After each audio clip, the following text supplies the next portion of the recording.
चलिए शुरुआत कर लेते हैं आज के टॉपिक के। आज का टॉपिक आपके सामने लिखा हुआ है और मैं इसके ऊपर चर्चा करना शुरू करता हूं। देखने में बहुत मुश्किल लगता होगा आपको कि साइक्लोन्स तो बहुत खतरनाक चीज होंगी और क्या होंगी और कैसे इनकी स्टडी हो सकती है और क्या हमें समझ में आएगा।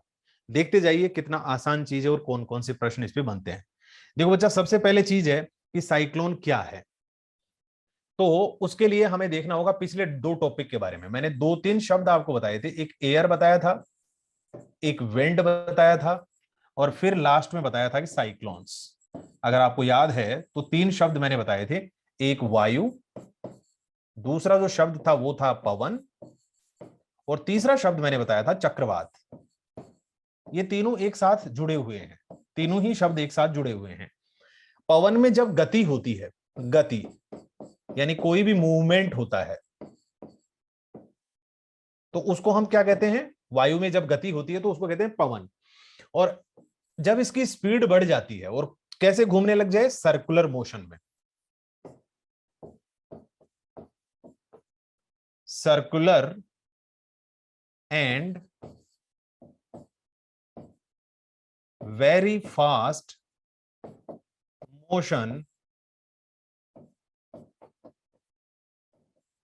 Of the air.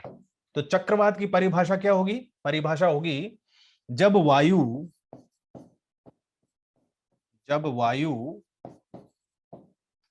चक्रीय रूप से अति तीव्र गति करे। गोल गोल घूमना जरूरी है और तेजी से घूमना जरूरी है, दो बातें यहां पर जुड़ी हुई हैं। यहां पर रजाई अहमद और अंशु अग्रवाल और बाकी लोग भी जितने भी जुड़े हैं, कुछ का नाम मैं पढ़ नहीं पाया, सभी को गुड इवनिंग एक साथ ही बोल देता हूं। ठीक है, नमस्कार। तो जब भी सर्कुलर मोशन में एयर घूमने लग जाती है, तेजी से चलने लग जाती है, तो उसको साइक्लोन कहते हैं, चक्रवात कहते हैं। अब चक्रीय गति से कोई भी हवा क्यों घूमेगी, सीधा क्यों नहीं चलेगी? यहां पर एक सवाल और है। ठीक है, तो साइक्लोन का मतलब क्या होता है? जब हवा की गति बहुत तेज हो जाए और गोल गोल घूमना शुरू कर दे तो उसको हम साइक्लोन कहते हैं। आइए जरा कुछ क्लासिफिकेशन देखते हैं। यहां पर मैं लिख देता हूं कि चक्रवात दो प्रकार के होते हैं, दो प्रकार के होते हैं, ये भी हमें जानना जरूरी है। There are two types of cyclones, there are two types of cyclones. अब दो प्रकार के चक्रवात कौन से होंगे तो मैं एक साथ ही आपको बता देता हूं। बच्चा, ये है सेंट्रल लाइन, मैं आपको बता चुका हूं, जिसको हम इक्वेटर बोलते हैं, भूमध्य रेखा बोलते हैं। ध्यान से देखिए इस चीज को, इक्वेटर या फिर भूमध्य रेखा, दुनिया के बीचों बीच वाली लाइन, विषुवत रेखा। विषुवत रेखा से अगर आप कुछ 23.5 डिग्री तक जाएंगे और इधर भी 23.5 डिग्री तक जाएंगे तो इस एरिया को हम बोलते हैं ट्रॉपिकल एरिया। ट्रॉपिकल एरिया यानी उष्ण कटिबंध। अब इस उष्ण कटिबंध में अगर कोई चक्रवात बनेगा तो उष्ण कटिबंध, तो उसको हम कहेंगे ट्रॉपिकल साइक्लोन यानी उष्ण कटिबंधीय चक्रवात। ठीक है, और अगर इसके बाहर कोई साइक्लोन बनता है यहां तक आगे तक तो उसको हम कहेंगे टेम्परेट साइक्लोन। टेम्परेट यानी शीतोष्ण कटिबंधीय साइक्लोन, शीतोष्ण कटिबंधीय। तो दो चक्रवात अलग अलग एरिया के हिसाब से हैं, अलग अलग क्षेत्र में बनते हैं, इसलिए उनके दोनों के अलग अलग नाम हैं। एक ट्रॉपिकल, ट्रॉपिकल एरिया कहां तक है वो बता रहा हूं, साइक्लोन कहां बनेगा उस पर चर्चा अभी हम करेंगे, साइक्लोन कहां बनेगा वो बात करेंगे। एक होता है उष्ण कटिबंधीय चक्रवात और एक होता है टेम्परेट यानी शीतोष्ण कटिबंधीय चक्रवात। आज हम चर्चा करने वाले हैं केवल ट्रॉपिकल साइक्लोन्स के ऊपर, उष्ण कटिबंधीय चक्रवात, क्योंकि एक ही घंटे की क्लास है और चक्रवातों के बारे में बहुत कुछ आपको मुझे बताना है। चलिए बात करते हैं पहले टाइप के साइक्लोन के बारे में, पहले प्रकार का चक्रवात जिसे हम क्या कहेंगे? Tropical cyclones. ट्रॉपिकल साइक्लोन्स यानी उष्ण कटिबंधीय चक्रवात। ट्रॉपिकल साइक्लोन यानी उष्ण कटिबंधीय चक्रवात। अब बच्चा उष्ण कटिबंधीय चक्रवात, पहली बात तो उष्ण कटिबंध में बनेगा, ट्रॉपिकल जोन में बनेगा। कहां कहां बनेगा और कैसे कैसे बनेगा उसके बारे में चर्चा हम कर लेते हैं। देखो, सबसे पहली चीज, अगर हमसे कोई पूछ लिया जाए कि ट्रॉपिकल साइक्लोन कहां बनते हैं, तो आप पहला क्लोज बताइए कि these cyclones form between 5 degree and 30 degree latitudes. ठीक है, ये चक्रवात 5 डिग्री से 30 डिग्री अक्षांशों के बीच दोनों गोलार्धों में बनते हैं, दोनों गोलार्धों में। बोथ हेमिस्फीयर मतलब नॉर्दर्न और सदर्न दोनों हेमिस्फीयर, दोनों गोलार्धों में बनते हैं। 5 से 30 डिग्री का मतलब हुआ विषुवत रेखा से लेकर 5 डिग्री तक नहीं बनेगा। इक्वेटर से अगर आप 5 डिग्री नॉर्थ में चले गए और 5 डिग्री साउथ में चले गए तो इस एरिया में ट्रॉपिकल जोन तो है, उष्ण कटिबंध तो है, लेकिन यहां पर बच्चों साइक्लोन फॉर्म नहीं होते। क्यों नहीं होते, करेंगे उस पर चर्चा, अभी बताऊंगा आपको कि यहां पर साइक्लोन्स क्यों नहीं बनते। आगे कहा गया कहां तक बनेगा, तो 30 डिग्री अक्षांशों तक, पहली बात। दूसरी बात इन चक्रवातों के बारे में ये होगी कि ये चक्रवात केवल महासागरों पर बनते हैं। दूसरी बात, केवल महासागरों पर बनते हैं। तो ये एक और खास बात होगी ट्रॉपिकल साइक्लोन्स की, महासागरों पर बनते हैं। इसीलिए तो हम अक्सर क्या सुनते हैं कि एक साइक्लोन बना है जो कहां पर टकरा रहा है। आप अक्सर अगर इंडिया की बात करते हैं तो इंडिया में अक्सर हम क्या बात सुनते हैं कि एक साइक्लोन ओडिशा में टकराने वाला है। ओडिशा में ही क्यों, एक साइक्लोन पश्चिम बंगाल में टकराया, एक साइक्लोन जो है वो आंध्र प्रदेश के अंदर हिट किया, आंध्र प्रदेश, या फिर बात होती है तमिलनाडु के अंदर एक साइक्लोन हिट किया है, या फिर बात होती है केरल के समुद्र तटीय इलाकों में एक जबरदस्त चक्रवात टकराया, या फिर कर्नाटक की बात होती है। क्यों भैया, यह है ऐसा ही क्यों हो रहा है, केवल गोवा में ही साइक्लोन क्यों टकराया, महाराष्ट्र में ही क्यों ऐसा हुआ, या फिर गुजरात में साइक्लोन हिट किया? क्योंकि ये सारे के सारे जो राज्य हैं, हमारे स्टेट्स हैं, वो समुद्र तटीय राज्य हैं और समुद्र के किनारे पर हैं। तो जब जब आप कोई साइक्लोन बनेगा इंडिया के आसपास, बंगाल की खाड़ी में, इधर है बंगाल की खाड़ी, बे ऑफ बंगाल, बंगाल की खाड़ी, बे ऑफ बंगाल, या फिर उस तरफ आप अगर देखेंगे तो इस एरिया को, इस पानी को हम बोलते हैं अरेबियन सी या अरब सागर, अरेबियन सी या अरब सागर। तो अरब सागर या बंगाल की खाड़ी में जब भी कोई चक्रवात बनेगा तो वो चक्रवात इन समुद्र तटीय इलाकों में टकराएगा, इनमें। ठीक है, क्यों? क्योंकि यहां साफ साफ बता दिया गया है कि जो उष्ण कटिबंधीय चक्रवात होते हैं, these cyclones can form only on oceans. ऐसा क्यों, केवल पानी पर ही क्यों बनते हैं? क्योंकि इन साइक्लोन्स को चाहिए latent heat of water vapour. जल वाष्प जब संघनित होता है तो उसकी गुप्त ऊष्मा, पहले तो टेक्निकल शब्दों को सुनो, यानी जो तकनीकी शब्द हैं उनको सुनो, और फिर उनको आसान करके आपको बताता हूं कि उनका सच में मीनिंग क्या है। तो यहां पर सबसे पहले तो वो सुनो कि क्या चीज है जो मैं आपको कहना चाहता हूं। वो बात यह है कि latent heat of condensation of water vapour.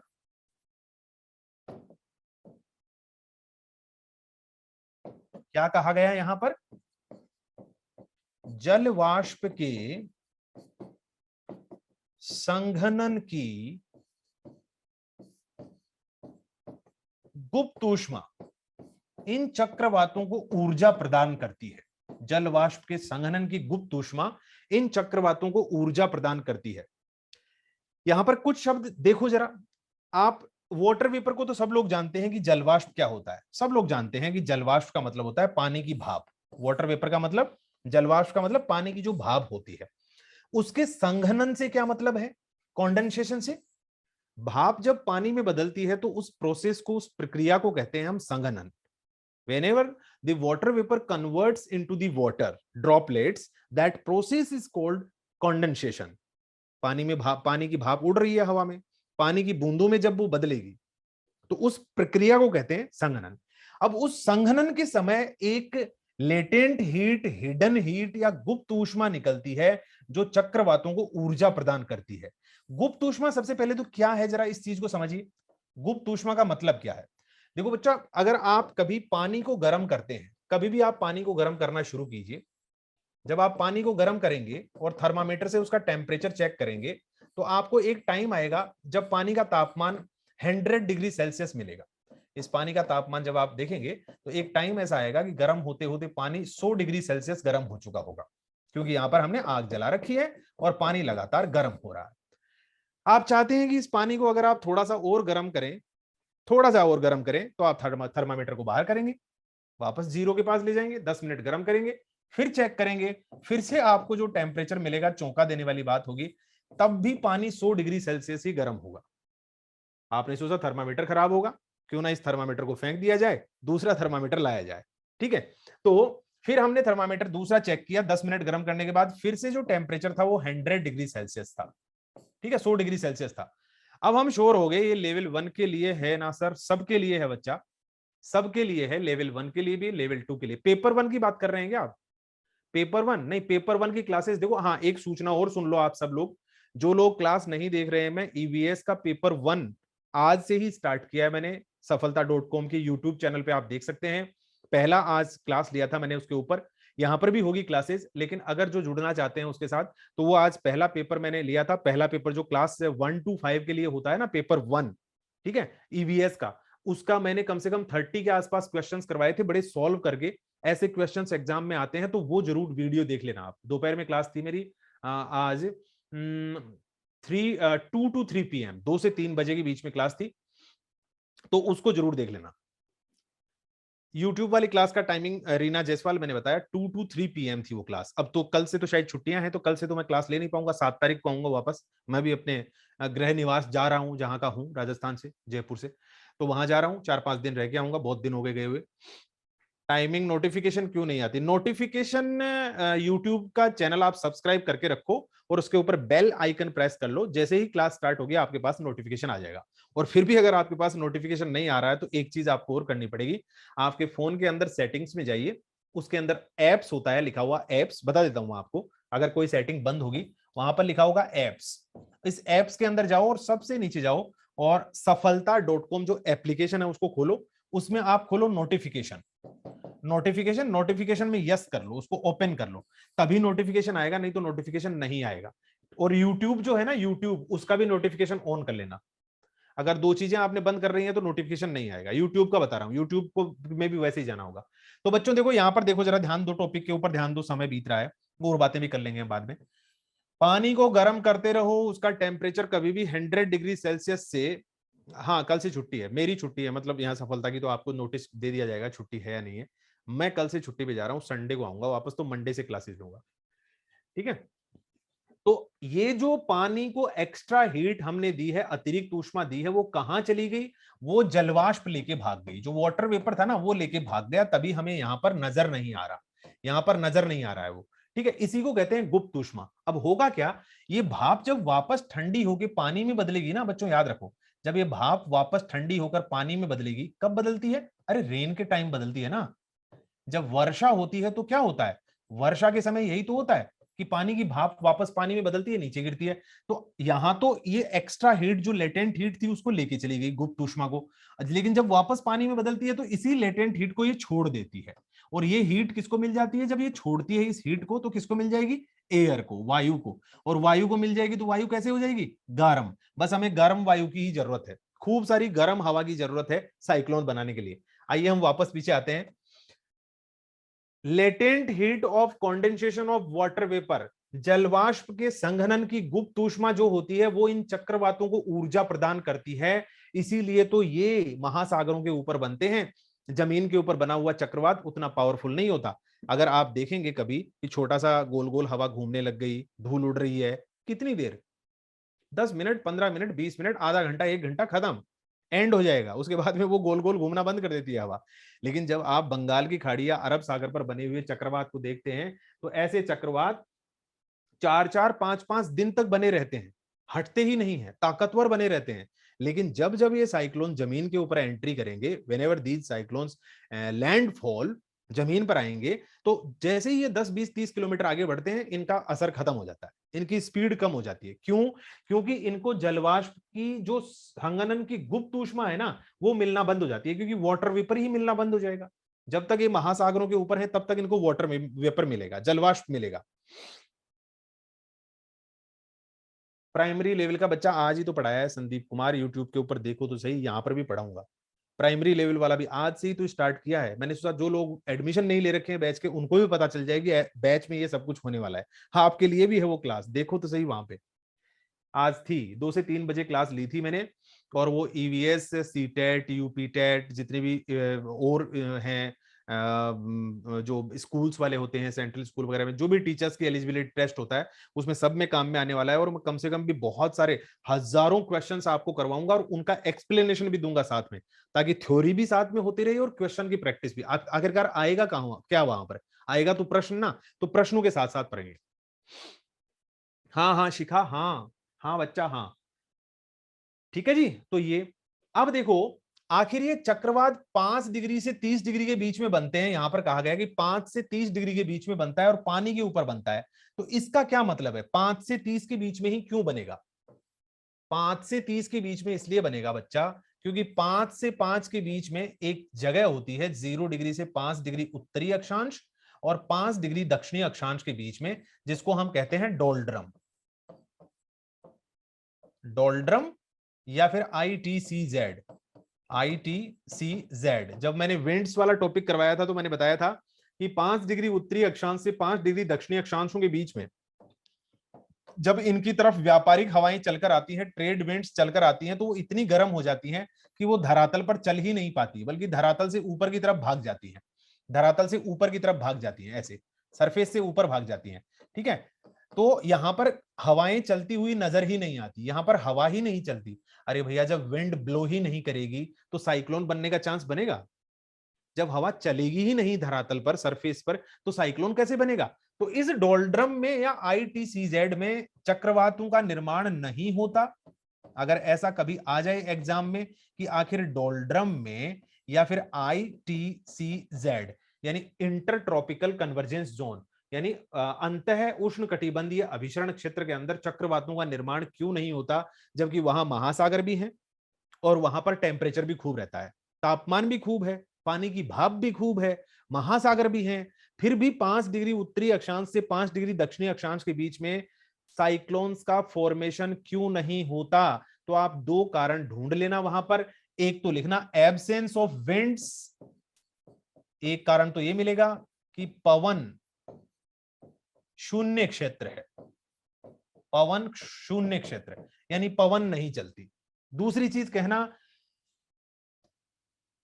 Area of weak Coriolis force, weak Coriolis force, ये मैंने विंड सिस्टम वाले टाइम बताया था। और यहां कॉरियोलिस बल, कॉरियोलिस बल अति क्षीण होता है, अति क्षीण होता है। कोरियोलिस बल बहुत ही कमजोर होता है, बिना कोरियोलिस बल के कभी भी चक्रवातों का निर्माण नहीं हो सकता। कोरियोलिस बल के लिए बच्चा आपको देखना होगा, विंड सिस्टम वाला जो टॉपिक मैंने करवाया था ना, उसमें मैंने कोरियोलिस फोर्स के बारे में बहुत अच्छे से बताया था। कोरियोलिस बल हवाओं को उत्तरी गोलार्ध में दाहिनी तरफ मोड़ देता है और दक्षिणी गोलार्ध में बाईं तरफ मोड़ देता है। और ये पृथ्वी के घूर्णन के कारण, मतलब नॉर्दर्न हेमिस्फीयर में राइट और सदर्न हेमिस्फीयर में लेफ्ट डिफ्लेक्ट करता है। और ये बल कैसे पैदा होता है? ये बल पैदा होता है अर्थ के रोटेशन के कारण, because the rotation of the earth. और एक चीज और बताई थी, ये जो बल है, ये जो फोर्स है, इक्वेटर के पास बहुत कम है, और पोल के साइड में अगर हम जाएंगे, ध्रुवों की तरफ जाएंगे, तो ये बल बढ़ता ही चला जाता है। तो इसका मतलब विषुवत रेखा के आसपास कोरियोलिस बल भी नहीं है, हवाएं भी नहीं चलती, तो भैया फिर साइक्लोन बनेगा कैसे? तो इसीलिए तो डोल्ड्रम में चक्रवात नहीं बनते, या फिर ITCZ में अंतः उष्ण कटिबंधीय अभिसरण क्षेत्र में साइक्लोन्स का निर्माण नहीं होता। ठीक है जी। तो ये चीज हमने देखी कि 5 से 30 डिग्री अक्षांशों के बीच में साइक्लोन ये बनते हैं और 5 से 5 के बीच में नहीं बनते। तो अब सारी बातें पता चल चुकी हैं उष्णकटिबंधीय चक्रवातों के बारे में कि कहां बनेंगे, कैसे बनेंगे, क्या बनेंगे। अब एक चीज और, अगर हम बात करते हैं साइक्लोन्स की, साइक्लोन्स यानी बच्चा चक्रवात, और चक्रवातों के साथ साथ एक और चीज होती है जिनको हम कहते हैं एंटी साइक्लोन्स। एंटी साइक्लोन्स यानी प्रति चक्रवात। ये परीक्षाओं में आपके भी प्रश्न आ चुके हैं और आगे भी आते रहेंगे। देख लो इस चीज को अच्छे से, कभी भी कंफ्यूजन नहीं होगा, कभी भी आप इसमें जिसे कहते हैं भ्रमित नहीं होंगे। और क्या देखना है इसके अंदर, आइए मैं बताता हूं आपको। एग्जाम में क्वेश्चन आता है कि उत्तरी गोलार्ध में बनने वाला साइक्लोन या दक्षिणी गोलार्ध में बनने वाला साइक्लोन, या उत्तरी गोलार्ध में बनने वाला प्रतिचक्रवात या दक्षिणी गोलार्ध में बनने वाला प्रतिचक्रवात। यहां पर मैंने क्या क्या बनाया भैया, जरा देखो यहां पर मैंने बनाया है, ये तो है नॉर्दर्न हेमिस्फीयर, उत्तरी गोलार्ध। उत्तरी गोलार्ध में क्या क्या बन रहा है, साइक्लोन भी बन रहा है, एंटी साइक्लोन भी बन रहा है, नॉर्दर्न हेमिस्फीयर। और इसके साथ साथ यहां पर क्या बनाया है, ये है सदर्न हेमिस्फीयर, ठीक है, यानी दक्षिणी गोलार्ध। दक्षिणी गोलार्ध, दक्षिणी गोलार्ध में भी बनेंगे चक्रवात और प्रतिचक्रवात। प्रतिचक्रवात क्या होता है और चक्रवात क्या होता है, देखो प्रति का मतलब हमेशा ही आप उल्टा समझ लो, पक्ष प्रतिपक्ष। पक्ष यानी जो लीडिंग है, पहले हैं, प्रतिपक्ष उनके विपक्ष वाले। जैसे मोदी सरकार इस समय पक्ष में है, सरकार है, प्रतिपक्ष यानी विपक्ष, दूसरा पक्ष। तो प्रति चक्रवात बिल्कुल चक्रवातों से उल्टी क्रिया होती है। चक्रवात कहीं भी बनेंगे तो वहां पर सेंटर में लो एयर प्रेशर होता है, बच्चा याद रखना, निम्न वायुदाब का केंद्र होता है। चक्रवातों के बारे में अगला जो फैक्ट है वो याद रखो, चक्रवात एक निम्न वायु दाब केंद्र के चारों ओर हवाओं का गोल गोल घूमना है, चक्रीय गति में घूमना है। Cyclones are low air pressure central, central low air pressure circular wind system है।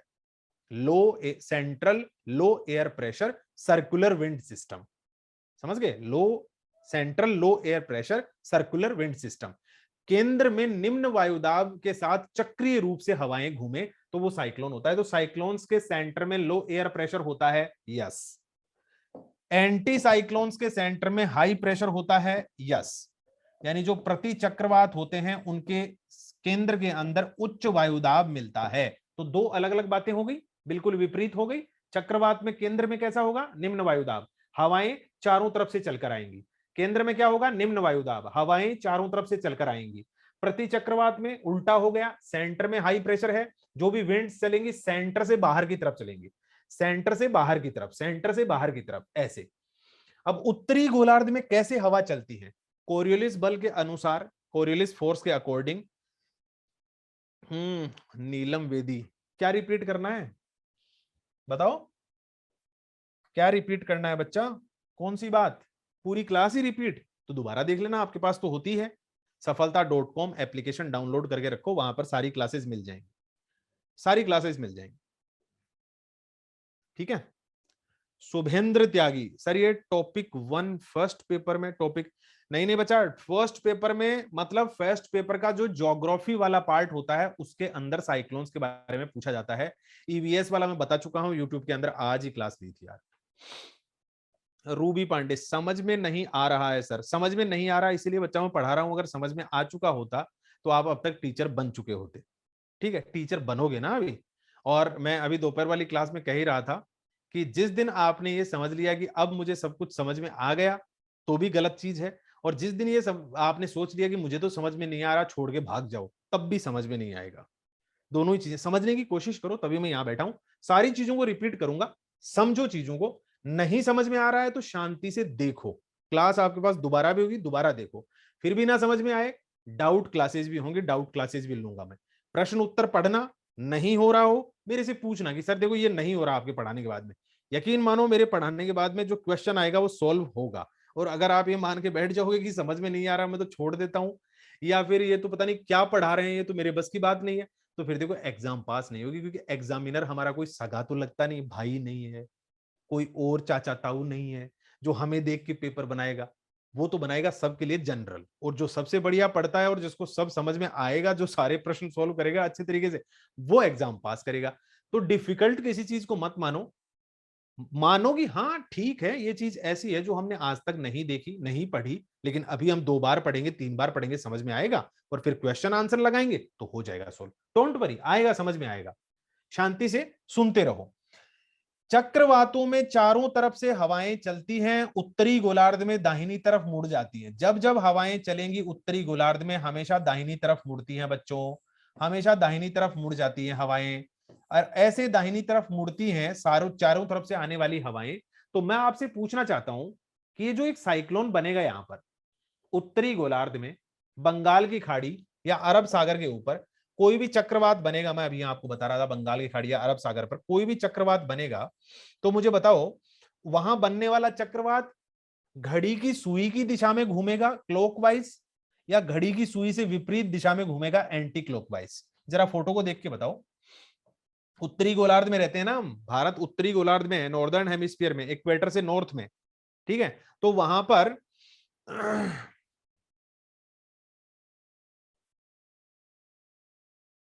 सर मैंने अभी सब्सक्रिप्शन पर जाकर देखा है आपके नाम से कोई क्लास शो नहीं हो रही। कहां पर? यूट्यूब पर? ऐसा मत बोलो, देखो अब सर्च करना नहीं आता तो एक अलग बात है। देखो आपको करना क्या है, एक सेकंड रुको, कुछ बच्चों की ये भी दिक्कत है। आपको करना क्या है, सफलता.com ये खोलना है, फिर ये इसी के ऊपर टच करना है, इसी के ऊपर टच करना है।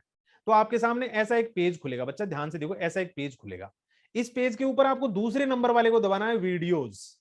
जहां पे वीडियोस लिखा है ना 2 नंबर पे, होम के अलावा वीडियोस, इसमें आप थोड़ा सा नीचे जाएंगे तो यहाँ पे तीसरे नंबर पर ही मेरी क्लास दिखा रही है।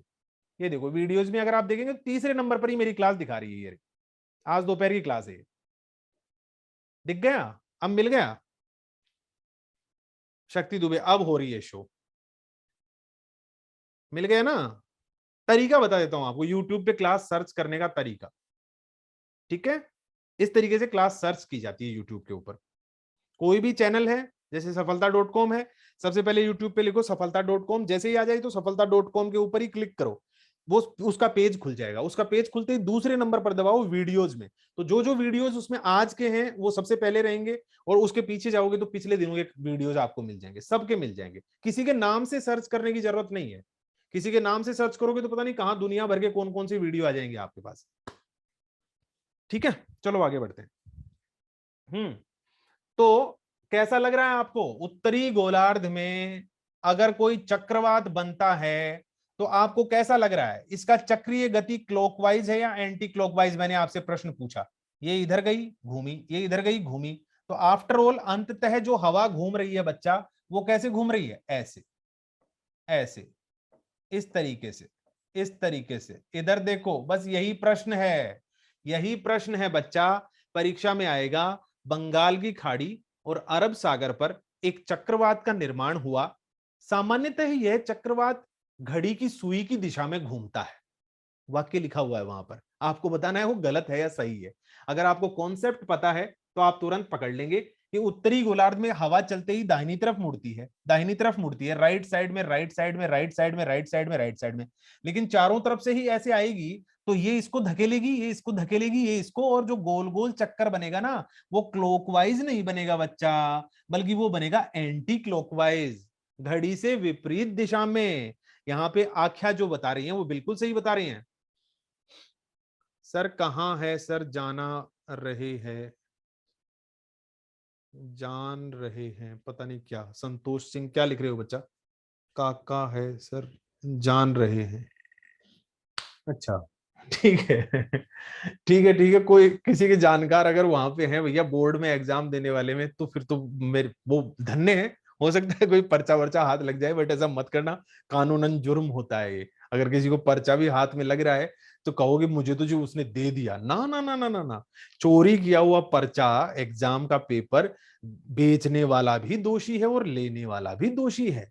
दोनों ही दोषी हैं, सूचित क्यों नहीं किया पुलिस को ना? तो कभी किसी का मानना मत कि ये लो पर्चा ले लो और कोई वीडियो बना ले, देखो इस स्टूडेंट ने तो पर्चा ले लिया था पहले ही, सब सब करियर खत्म हो जाएगा, बेकार हो जाएगा। लो ही मत किसी से, बिल्कुल भी, परीक्षा पढ़ के दो। अब दक्षिणी गोलार्ध में मैंने बताया था कि जब जब हवाएं चलेंगी सदर्न हेमिस्फीयर में, तो वो चलते ही बाईं तरफ, भाई सेंटर में लो प्रेशर है तो चारों तरफ से हवाएं चलकर आएंगी कि नहीं आएंगी? केंद्र में निम्न वायुदाब है, हवाएं चारों तरफ से चलकर आ रही हैं, इस तरीके से आ रही हैं, ठीक है। तो अब वो सेंटर में चारों तरफ कैसे घूमेंगी, क्लॉकवाइज या एंटी क्लॉकवाइज? आप बताइए। घड़ी की सुई की दिशा में दक्षिणी गोलार्ध में घूमेंगी, या घड़ी से विपरीत घूम रही है, घड़ी से उल्टा घूम रही है? यहां पे बच्चा दक्षिणी गोलार्ध में कोई भी चक्रवात बनेगा ना, तो उसकी जो चक्रीय गति होगी वो होगी घड़ी की सुई की दिशा में, देख लो आप। और क्यों होगी वो आपके सामने है। साउथ में क्लॉकवाइज, बहुत बढ़िया बहुत बढ़िया, ये देखो इधर समझ में आने लग गया है सबको, ठीक है। ये हुआ। अब मैं देखो यही कानून, यही रूल लगाऊंगा प्रति चक्रवातों के ऊपर एंटी साइक्लोन जब बनता है। बहुत सारी हवा ऊपर से नीचे उतरती है, तो बीच में बन जाता है हाई प्रेशर, उच्च वायुदाब। अब उच्च वायुदाब से चारों तरफ हवाएं चलेंगी, जहां हाई प्रेशर बन गया वहां बहुत सारी हवा इकट्ठी हो गई, उच्च वायुदाब, वहां से तो हवाएं चारों तरफ निकलेंगी। निकल जाओ साहब। उत्तरी गोलार्ध में मैंने कहा जब भी हवा चलती है उत्तरी गोलार्ध में, नॉर्दर्न हेमिस्फीयर में, तो वो घड़ी की सुई की दिशा में चलती है, दाहिनी तरफ मुड़ के चलती है। तो सेंटर से बाहर ले जाता हूं घड़ी की सुई की दिशा में, राइट साइड में, राइट साइड में, ये भी राइट साइड में भाग गई, ये भी दाहिनी तरफ मुड़ गई, ये भी दाहिनी तरफ मुड़ गई, ये भी दाहिनी तरफ मुड़ गई, यहां पर भी, यहां पर भी, यहां पर भी। अब बताओ जरा, ये जो एंटी साइक्लोन आपको दिख रहा है, ये घड़ी की सुई की दिशा में घूमता हुआ दिख रहा है या घड़ी से उल्टा, एंटी क्लॉकवाइज या क्लॉकवाइज? उत्तरी गोलार्ध में बनने वाला प्रति चक्रवात घड़ी की सुई की दिशा में घूमता है, दक्षिणावर्त वर्त, यानी क्लॉकवाइज घूमता हुआ दिखाई देता है। दक्षिणी गोलार्ध में, सदर्न हेमिस्फीयर में जब भी कोई प्रति चक्रवात बनेगा तो हवाएं सेंटर से बाहर जाएंगी और घड़ी से उल्टी दिशा में घूमेंगी, बाईं तरफ। तो चले जाओ, चले जाओ बाईं तरफ मुड़ते हुए, आप भी जाओ, आप भी सेंटर से बाहर जाओ, आप भी भाग जाओ, यहां से भी भागो। तो जब इसको आप देखोगे तो आपको ये प्रति चक्रवात घूमता हुआ नजर आएगा घड़ी से उल्टा, एंटी क्लॉकवाइज, ठीक है जी। मैंने दोनों ही तरफ हवाएं एक जैसी मोड़ी हैं। ये चलकर सेंटर में जाना चाहती थी, राइट साइड में मुड़ गई। ये भी सेंटर में जाना चाहती थी, राइट साइड में मुड़ गई। ये सेंटर से बाहर जाना चाहती थी, राइट साइड में, राइट साइड में, राइट साइड में। यहां पर सेंटर की तरफ जा रही थी, लेफ्ट साइड में, बाईं तरफ, बाईं तरफ। ये सेंटर से बाहर जा रही थी, लेफ्ट साइड में, लेफ्ट साइड में, लेफ्ट साइड में। लेकिन फिर भी जो हवाओं का चक्कर बन रहा है वो यहां एंटी क्लॉकवाइज बन रहा है, यहां क्लॉकवाइज बन रहा है, यहां एंटी क्लॉकवाइज बन रहा है और यहां क्लॉकवाइज बन रहा है। बात यह है कि अगर मैंने आपको कहा कि आपसे कोई कहेगा कि एक जगह साइक्लोन है और एक जगह एंटी साइक्लोन है, फिर वो आपसे कहेगा कि ये नॉर्दर्न हेमिस्फीयर उत्तरी गोलार्ध है और आपसे कहेगा ये है सदर्न हेमिस्फीयर दक्षिणी गोलार्ध। अगर हमसे कोई ये कह दे कि कोई भी एक का पता हमें बता दे, कोई भी एक का पता हमें चल जाए कि पहला वाला उल्टा घूमता है या लास्ट वाला उल्टा घूमता है, तो उसका एक तरीका है याद रखने का। वो क्या तरीका है? एंटी का मतलब क्या होता है? उल्टा। हेमिस्फीयर का मतलब गोलार्ध। उसमें जब भी कोई एंटी यानी उल्टा साइक्लोन बनेगा, उल्टा साइक्लोन का मतलब प्रति चक्रवात, वो हमेशा ही एंटी यानी उल्टा घूमेगा किसका? क्लोक का। देखो तीन शब्द मैंने यहां लिखे हैं, पढ़ो जरा इनको आराम से, मैं थोड़ा सा जूम कर देता हूं, इनको अच्छे से पढ़ो। एंटी हेमिस्फीयर का मतलब हमसे उल्टा गोलार्ध, मतलब दक्षिणी गोलार्ध की बात कर रहा है। एंटी मतलब हमसे उल्टा, क्योंकि भारत उत्तरी गोलार्ध में है। दूसरी बात, एंटी साइक्लोन मतलब साइक्लोन का उल्टा, एंटी साइक्लोन की बात कर रहा है, प्रति चक्रवात की। एंटी क्लॉकवाइज का मतलब घड़ी से उल्टा। तो यहां क्या कह रहा है? एंटी हेमिस्फीयर यानी दक्षिणी गोलार्ध में जब भी दक्षिणी गोलार्ध, एंटी किसका उल्टा? अरे हमसे उल्टा, भारत उत्तरी गोलार्ध में है ना, तो भारत से उल्टा कौन सा हो गया? दक्षिणी गोलार्ध। उसमें क्या बनेगा? एंटी साइक्लोन यानी प्रति चक्रवात, प्रति चक्रवात। तो वो कैसा घूमेगा? एंटी क्लॉकवाइज, घड़ी से उल्टा, घड़ी से उल्टा घूमेगा हमेशा।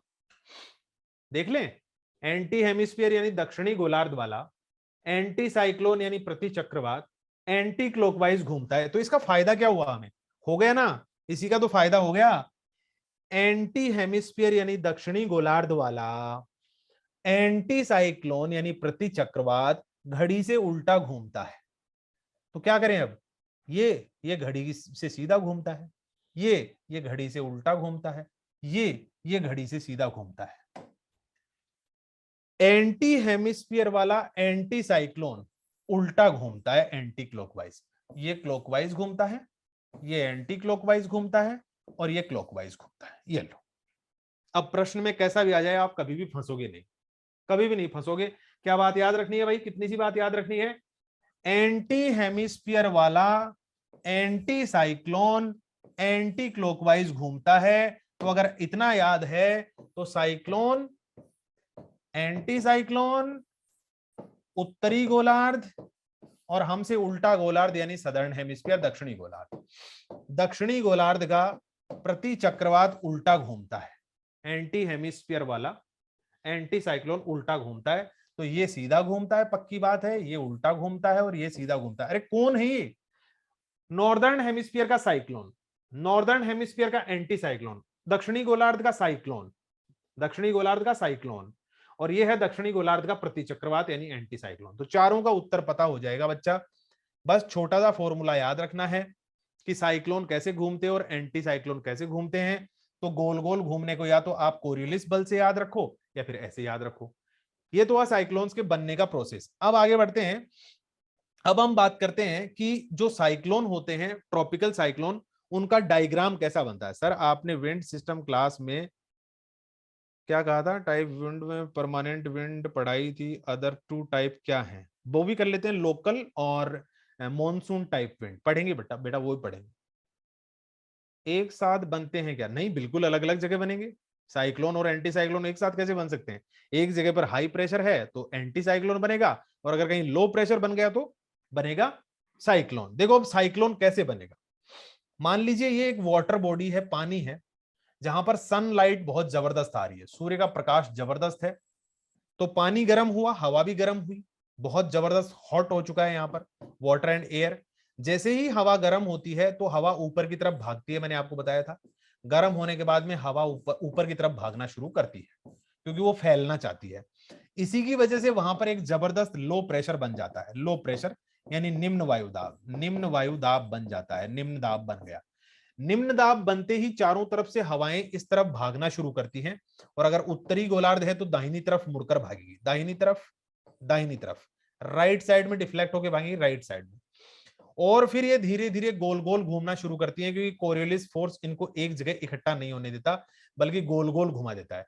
जैसे ही हवाएं गोल गोल घूमती हैं तो वो ना बाहर जा सकती ना अंदर, और वो ऊपर की तरफ भागना शुरू कर देती है। हवाएं ऊपर की तरफ क्यों गई भाई, ऊपर की तरफ क्योंकि सेंटर में इसलिए नहीं जा सकती क्योंकि गोल गोल घूम रही हैं, और बाहर इसलिए नहीं जा सकती क्योंकि बाहर की तरफ तो हाई प्रेशर है, उच्च वायुदाब है, तो उच्च वायुदाब की तरफ तो वैसे ही हवा चलकर नहीं जा सकती, तो क्या कहां जाए, सेंटर में इसलिए नहीं जा सकती क्योंकि गोल गोल घूम रही है। मैंने आपको बताया था कि कोई भी ऑब्जेक्ट जब गोल गोल घूमता है तो अपने सेंटर में नहीं, सेंटर से बाहर जाना चाहता है।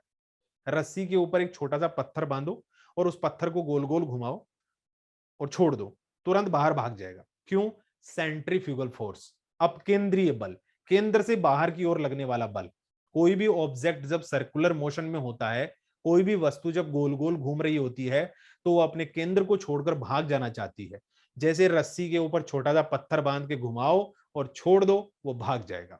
ठीक है, वैसे ही जब हवाएं गोल गोल घूमना शुरू करती हैं तो बाहर जाना चाहती हैं, बाहर जा नहीं सकती क्योंकि वहां उच्च वायुदाब है, हाई प्रेशर है। सेंटर में इसलिए नहीं जा सकती क्योंकि गोल घूम रही है, तो कहां जाएं, यहां से तो हवा आएगी, गोल गोल घूमेगी, यहां से भी आएगी, गोल गोल घूमेगी, कहां जाओ, ऊपर जाओ। तो लगातार हवा ऊपर की तरफ भागना शुरू कर देती है। जब वो गोल गोल घूमना शुरू करती है तो लगातार हवाओं की गति तेजी से ऊपर की ओर बढ़ती है। जब तेजी से हवा ऊपर जाती है और महासागर के ऊपर ही है तो बहुत सारा वाटर वेपर है, जलवाष्प है, इससे निर्माण होता है बच्चा बादलों का, इससे बनते हैं क्लाउड्स। तो क्लाउड फॉर्मेशन होने लगती है, बादलों का निर्माण होने लगता है, और बादल जब थोड़ा सा और ऊपर की तरफ जाते हैं तो घनघोर वर्षा भी शुरू हो जाती है। इसी के साथ भयंकर बारिश भी शुरू हो जाएगी। यहां होगी तेज बारिश, हैवी रेन। ठीक है, बहुत तेज वर्षा होना शुरू हो जाती है। तो चक्रवातों में तेज वर्षा क्यों होती है, हैवी रेन क्यों होती है? क्योंकि विंड जो होती है, एयर जो होती है, बहुत रैपिडली अपवर्ड मूव करती है, बहुत तेजी से ऊपर की तरफ जाती है, और उसमें जो भाप होती है वो अचानक ठंडी होकर पानी में बदल जाती है, और बहुत सारा पानी एक साथ नीचे गिरता है। जितनी तेज गति से ऊपर हवा भागेगी उतनी ही तेज बारिश होगी, क्योंकि उतना ही बादल बनेंगे, और बादल बनेंगे तो वो पानी भी बनेगा और नीचे गिरेंगे। अब उष्ण कटिबंधीय चक्रवात के दो भाग होते हैं बच्चा, ध्यान से देखो। उष्ण कटिबंधीय चक्रवात के दो भाग होते हैं। कौन कौन से भाग होते हैं? एक तो ये बीच वाला भाग, ये बीच वाला भाग जो आपको यहां दिखाई दे रहा है, ये वाला। ठीक है, ये इस बीच वाले भाग को हम कहते हैं बच्चों, उष्ण कटिबंधीय चक्रवात के सेंट्रल पार्ट को, बीच वाले भाग को हम कहते हैं आई ऑफ साइक्लोन। बच्चा याद रखना ये शब्द, आई ऑफ साइक्लोन, यानी चक्रवात का चक्षु, चक्रवात का चक्षु, आई ऑफ द साइक्लोन। यहां पर सन्नाटा रहता है, बादल नहीं होते, धूप खिली होती है, लो प्रेशर होता है, एकदम शांत माहौल होता है, इसके चारों तरफ हवाएं घूम रही होती है। तो आई ऑफ द साइक्लोन क्या होता है? चक्रवात के चक्षु से आपका क्या मतलब है? चक्रवात के चक्षु से आपका क्या मतलब है, या आई ऑफ द साइक्लोन से क्या मतलब है? तो आप सबसे पहले तो कहिए कि आई ऑफ साइक्लोन जो है ना, वो ट्रॉपिकल साइक्लोन्स में होता है, उष्ण कटिबंधीय चक्रवात में। इसके बाद क्या कहोगे? आई ऑफ द साइक्लोन का मतलब चक्रवात के चक्षु से, ये उस चक्रवात का बीच का भाग होता है। दूसरा जवाब हो सकता है कि उस चक्रवात का बीच का भाग होता है। तीसरा क्या जवाब हो सकता है कि eye of the cyclone has very clear weather. चक्रवात की चक्षु के अंदर मौसम एकदम साफ होता है। विंड्स कैसी होती हैं? काम विंड्स, शांत पवन, पवन गति एकदम कम, कोई वर्षा ना, धूल मिट्टी ना। देखो, चक्रवात जो इतनी भयंकर चीजों के लिए जाना जाता है, बीच का 8-10 किलोमीटर का ऐसा एरिया होगा जहां सन्नाटा, शांति, कुछ नहीं। लेकिन उसके चारों तरफ ये वाला जो हिस्सा है बच्चों, इसके आगे वाला हिस्सा मैं बनाता हूं आपके लिए, ये बना देता हूं इस कलर से। आगे वाला जो ये वाला हिस्सा है, ये वाला हिस्सा जो चक्रवात के साइड में होता है, जहां तेज गति से हवाएं घूम रही है, ये वाला हिस्सा, इसको कहते हैं वॉल ऑफ साइक्लोन, चक्रवात भित्ति। इस एरिया को हम कहेंगे वॉल ऑफ साइक्लोन। बाहर वाला हिस्सा होता है, ये कहलाता है वॉल ऑफ साइक्लोन, चक्रवात भित्ति। चक्रवात भित्ति जो होती है, उष्ण कटिबंधीय चक्रवातों में सबसे खतरनाक एरिया यही होता है। यहां पर तेज बारिश हो रही होती है, बारिश से पहले धूल उड़ रही होती है, डस्ट स्टॉर्म, क्लाउड बर्स्ट हो जाता है, बादल फट जाते हैं, बाढ़ आ जाती है, हवाएं इतनी तेज चलती हैं कि उनकी वेलोसिटी 100, 200, 300 किलोमीटर प्रति घंटा भी हो सकती है, 100, 200, 300 kilometre per hour. Trees uproot हो जाते हैं, पेड़ उखड़ जाते हैं, चारों तरफ पानी पानी, बारिश ही बारिश, बिजली की चमक और गरज, और बारिश जबरदस्त। ठीक है, तो ये कहां होता है ये सब कुछ? वॉल ऑफ साइक्लोन में, बाहर की तरफ साइक्लोन से। अब ये जो चक्र आई होती है, ये कितनी दूर में हो सकती है? तो बच्चों आप कह सकते हैं, ये जो आई होती है ना, आई, ये आई हो सकती है 5 से 10 किलोमीटर में, 5 to 10 किलोमीटर वाइड हो सकती है। टोटल साइक्लोन कितनी दूर में बना हुआ हो सकता है भाई? एक उष्ण कटिबंधीय चक्रवात कुल मिलाकर कितनी दूर में एक साथ बना हुआ हो सकता है? तो आप कहिए कुल मिलाकर 50 किलोमीटर से लेके 200 किलोमीटर तक के एरिया में एक साथ एक ट्रॉपिकल साइक्लोन बना हुआ हो सकता है। 50 से 200 किलोमीटर एरिया में एक साथ तेज हवाएं चल सकती हैं। आई कितनी होती है? जहां सन्नाटा होता है 5 से 10 किलोमीटर का एरिया, बहुत ही कम एरिया। लेकिन ऐसा नहीं है कि यहां पर कभी तेज हवा नहीं चलेगी। अरे भाई, कोई व्यक्ति यहां खड़ा हुआ है, इस जगह कोई व्यक्ति खड़ा हुआ है, तो उसने देखा तेज हवाएं चलना शुरू हो गई, फिर चक्रवात आगे बढ़ा, और आधे पौने घंटे, 1 घंटे बाद में हवाएं शांत हो गई। क्यों? ये वाला एरिया उसके पास पहुंच गया। फिर उसने सोचा साइक्लोन खत्म हो गया, लेकिन वो धोखे में है, अभी पीछे वाली वॉल और आने वाली है, इधर वाली और आने वाली है, तब फिर से तेज हवाएं चलेंगी। तो जहां से आई ऑफ साइक्लोन निकलता है, चक्रवात का चक्षु निकलता है, वहां पर एक बार तेज हवाएं चलेंगी, फिर हवाएं शांत हो जाएंगी कुछ देर के लिए, 1-2 घंटे के लिए, और फिर तेज हवाएं चलेंगी। इसका मतलब क्या निकला है उस एरिया से? चक्रवात का चक्षु। अब सुनो जरा काम की बात। दुनिया भर में बच्चों इन साइक्लोन्स को अलग अलग नाम से जानते हैं। There are different names of tropical cyclones in all over the world. विश्व में इन चक्रवातों के अलग अलग नाम हैं। कौन से चक्रवातों के? कोई से कोई भूल तो नहीं गया? मैं बात कर रहा हूं बच्चा ट्रॉपिकल साइक्लोन्स की। आज हम बात कर रहे हैं ट्रॉपिकल साइक्लोन्स के बारे में, उष्ण कटिबंधीय चक्रवात के बारे में, साइक्लोन्स के बारे में बात कर रहे हैं, और वो भी ट्रॉपिकल साइक्लोन। ट्रॉपिकल एरिया कहां है वो भी मैंने बताया था। ट्रॉपिकल एरिया का मतलब होता है जो विषुवत रेखा के आसपास का क्षेत्र होता है। वैसे 30 डिग्री तक बनते हैं साइक्लोन, ठीक है। तो दुनिया भर में इन साइक्लोन्स को अलग अलग नाम से जानते हैं। मैं अलग अलग नाम आपके लिए लिख देता हूं। अगर कोई चक्रवात यहां पर यूनाइटेड स्टेट्स ऑफ अमेरिका, संयुक्त राज्य अमेरिका के इस अरे इसका तट का नाम है, देखो दिमाग से कई बार अचानक से निकल जाता है, लेब्राडोर नहीं, एक सेकंड आएगा अभी। इसको कहते हैं टॉर्नेडो। यहां पर एक साइक्लोन का नाम है टॉर्नेडो। तो टॉर्नेडो कोई भी चक्रवात को, उष्ण कटिबंधीय चक्रवात को कब कहेंगे? जब वो फ्लोरिडा कोस्ट के पास बनेगा। फ्लोरिडा कोस्ट, फ्लोरिडा तट का नाम याद रखना, फ्लोरिडा तट। कौन से देश का? संयुक्त राज्य अमेरिका का। तो संयुक्त राज्य अमेरिका के फ्लोरिडा तट के पास उत्तरी अटलांटिक ओशन में, उत्तरी अटलांटिक महासागर में जब कोई चक्रवात बनता है, उष्ण कटिबंधीय चक्रवात, कौन से देश में टकराएगा? संयुक्त राज्य अमेरिका में। नाम क्या होगा उसका? टॉर्नेडो। दुनिया का सबसे खतरनाक साइक्लोन है टॉर्नेडो। कहां बनेगा? उत्तरी अटलांटिक महासागर में।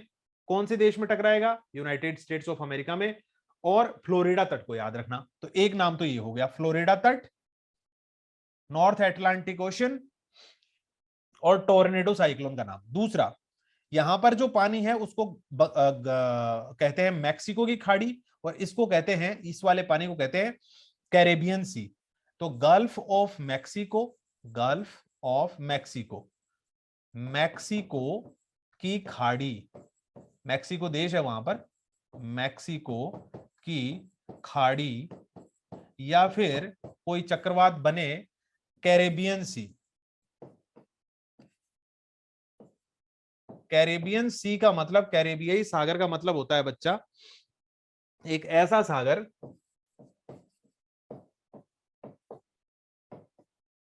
कैरेबियाई सागर एक ऐसा सागर जो वेस्ट इंडीज के आसपास है, तो उसको हम कहेंगे कैरेबियन सी। इन दोनों जगहों पर अगर कोई उष्ण कटिबंधीय चक्रवात बनता है तो वो चक्रवात अक्सर हिट करता है सेंट्रल अमेरिका या फिर यूनाइटेड स्टेट्स ऑफ अमेरिका में, संयुक्त राज्य अमेरिका में, या फिर मध्य अमेरिका के अंदर हिट करता है। और उसको बोलते क्या है? उस साइक्लोन का नाम होता है हरिकेन। अगर आपने कभी नाम सुना हो, हरिकेन साइक्लोन कहां बनेगा? तो बच्चा हरिकेन बनेगा गल्फ ऑफ मैक्सिको, मैक्सिको की खाड़ी जो उत्तर अमेरिका के नीचे, यहाँ मैक्सिको देश है उसके पास में पानी है, उसको बोलते हैं मैक्सिको की खाड़ी। और यहाँ वेस्ट इंडीज वाले द्वीप है, तो वहां पर जो पानी है उसको बोलते हैं कैरेबियन, क्योंकि वेस्ट इंडीज को कैरेबियन आइलैंड्स भी बोलते हैं, कैरेबियाई कंट्रीज। तो इस जगह पर कोई चक्रवात बनेगा तो हरिकेन कहलाएगा, और वो मध्य अमेरिका में या संयुक्त राज्य अमेरिका में हिट कर सकता है। तो दो नाम तो ये हो गए। तीसरा नाम, मैं थोड़ा सा जूम कर लेता हूं इसको, मैप को। ओहो, अरे कहां भाग गया? यहां देखेंगे भारत को, ये तो इंडिया है। इंडिया के साथ में आप नॉर्थ में देखेंगे तो यहां पर नजर आएगा आपको चाइना, ये देश है चाइना, और ये है हमारा भारत इंडिया। चाइना के इधर देखेंगे तो यहाँ फिलीपींस है, यहाँ वियतनाम है, यहाँ पर इंडोनेशिया है। और ये जो पानी है ना बच्चा, ये वाला पानी, इस पानी को हम बोलते हैं साउथ चाइना सी, साउथ चाइना सी। हिंदी में कहते हैं दक्षिण चीन सागर। भाई चीन के दक्षिण में है इसलिए इसका नाम ऐसा हो गया, दक्षिण चीन सागर। दक्षिण चीन सागर पर जब कोई उष्ण कटिबंधीय चक्रवात बनता है, ट्रॉपिकल साइक्लोन बनता है, तो वो अक्सर टकराएगा कहां, उस पे तो बात बाद में होगी। उसका नाम क्या होगा? तो उसका नाम होता है टाइफून। उसका नाम होता है टाइफून। तो टाइफून कौन से चक्रवातों को कहते हैं? कहां कोई चक्रवात बनेगा तब उसको टाइफून कहा जाएगा? दक्षिण चीन सागर में, साउथ चाइना सी के अंदर। कौन कौन से देशों में टकरा सकता है? चीन में, इसके अलावा यहां पर एक देश है वियतनाम, वियतनाम में टकराएगा। यहाँ पर एक देश है फिलीपींस, फिलीपींस के अंदर टक्कर हो सकती है इसकी। यहाँ पर एक देश है ताइवान। तो इन देशों के अंदर हिट कर सकता है जब एक साइक्लोन साउथ चाइना सी में बनेगा, दक्षिण चीन सागर में। चीन में टकरा सकता है, वियतनाम में, फिलीपींस में, ताइवान में, और उसका नाम क्या होगा? टाइफून। टाइफून कहा जाता है वहां पर उनको। सिंपल सी बात है आगे वाली। और आगे वाली बात यह है कि अगर कोई चक्रवात ऑस्ट्रेलिया, ऑस्ट्रेलिया यहां पर है बच्चा, ये रहा, ये तो है भारत। भारत से दक्षिण पूर्व की तरफ देखेंगे तो ये ऑस्ट्रेलिया और यहाँ न्यूजीलैंड है। ये है भारत, इंडोनेशिया, सिंगापुर यहां बीच में आता है, ये ऑस्ट्रेलिया और ये न्यूजीलैंड। तो जब कोई साइक्लोन ऑस्ट्रेलिया के उत्तर पश्चिमी तट के पास, नॉर्थ वेस्टर्न कोस्ट, उत्तर पश्चिमी तट के आसपास बनता है तो उसका नाम होता है विल्ली विल्ली।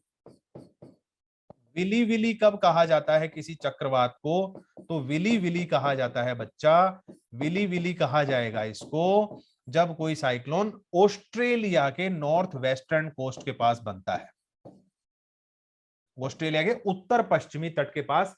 कहने का मतलब दक्षिणी हिंद महासागर में, विषुवत रेखा यहां से निकलती है ना, इक्वेटर, तो ये हो गया दक्षिणी हिंद महासागर, साउथ इंडियन ओशन। ये तो हो गया अरब सागर और बंगाल की खाड़ी, तो हो गया उत्तरी हिंद महासागर, नॉर्दर्न इंडियन ओशन। और ये हो गया सदर्न इंडियन ओशन। तो यहां पर बंगाल की खाड़ी और अरब सागर में बनने वाले साइक्लोन्स को जो भारत के आसपास बनते हैं, बंगाल की खाड़ी और अरब सागर में, इनका बहुत सिंपल सा नाम है, इनका बहुत सिंपल सा नाम है, या तो इनको बोलते हैं डिप्रेशंस, डिप्रेशन यानी अवदाब का क्षेत्र, या फिर और भी सिंपल नाम से बोला जाता है साइक्लोन्स। तो केवल साइक्लोन्स कहां कहा जाता है, चक्रवात हमने कोई स्टाइल नहीं मारी, एकदम सीधा सीधा बोल दिया कि साइक्लोन है तो साइक्लोन है। तो जब अरब सागर में या फिर बंगाल की खाड़ी में, बंगाल की खाड़ी में कोई चक्रवात बनता है तो उसको क्या कहा जाता है बच्चा? उसको कहा जाता है अवदाब या साइक्लोन। तो ये दुनिया भर में कुछ शॉर्ट नेम्स हैं जिनसे आप नाम लेते ही समझ जाएंगे कि वो साइक्लोन कहां पर बना होगा। आज की क्लास का समय यहीं पर समाप्त होने जा रहा है, तो मुझे अब इस क्लास को रोकना पड़ेगा क्योंकि अगली क्लास भी मेरी अभी स्टार्ट होने वाली है 5 बजे से 6 मिनट, 6 बजे से मतलब, तो 6 बजने में 6 ही मिनट बची है और मुझे थोड़ी सी तैयारी करनी है अगली क्लास की, मतलब अरेंजमेंट थोड़ा सेट करना सब कुछ। तो आज की क्लास में मैं यही बोलूंगा डिफरेंट नेम क्यों रखे गए हैं, पहचान के लिए, ताकि आपको कोई साइक्लोन बोले तो आप इंडियन ओशन के आसपास समझ जाओ, अगर विली विली कहे तो ऑस्ट्रेलिया के पास समझ जाओ, टाइफून कहे तो साउथ चाइना सी समझ जाओ, अगर आपको हरिकेन बोले तो आप सीधा गल्फ ऑफ मैक्सिको या फिर कैरेबियन सी की बात कर लो, अगर कोई टोर्नेडो बोले तो आप जो फ्लोरिडा का तट है, अमेरिका है, वो दिमाग में आ जाए, नाम से ही पता चल जाए कि वो कहां पर बना होगा। ठीक है, चलो ठीक है, बाय बाय, टेक केयर। फिलहाल मैं करता हूं इस क्लास को अब ओवर, आप भी लीव कर सकते हैं। बाय, मिलता हूं अगली क्लास में।